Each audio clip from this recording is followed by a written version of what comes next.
سروک دمبوری حکومت کردستان نچیروان برزانی ده هشت جوتمه ده فرما مری که لحول رهات لدارخستن ده تکلداری پیواجوی آشتی و جواکا دموکراتیک یا کوربر آپودای دست بکرن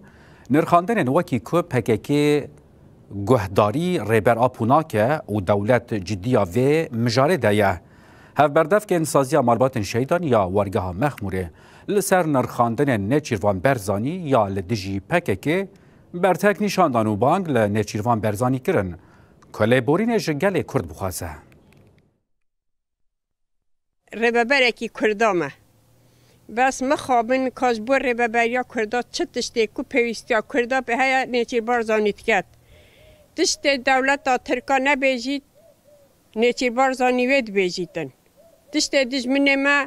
هزر نکت و فکر داجی نبید وکی کرد نیچیر بارزانی نکوشی پیدا تکرن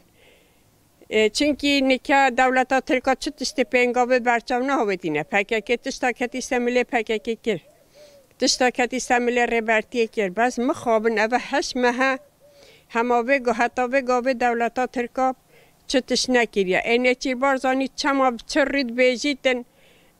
دولت ترکا پینگا فاوتینه ما پککی چه پینگام نهاودینه پککی بیا ریبرتی نکرد راستی اوه همی مرو بیجید دجی عقل انساناتی نه دجی فکر انساناتی نه افتشته نیچیر بیجید دجی برجوادی کردانه نیچیر بارزانی بلا باش و بزانید بانگی مجبور نیچیر بارزانی هیا بلا بزورید حتی کنگی دب ازمان دجمن آخبید حتی کنگی دب وکی مافه کرده هدید تا خوارند تشته نیچیر بارزانی بیجید هر روز آخفته نکن نیچیر بارزانی در باکی شورش کردستان داد در باکی کردا داد در باکی مروواتی داد اما بس دل دایی که بشینید دل دایی که شهید بشینید نیچیر بارزانی صبح ده چرید هیدی برسوا دایی که داد برسوا دایی که شهید و شورشگر داد اما به دم دای یعنی نیچیروان نرخاندنی ویل سر پککی یعنی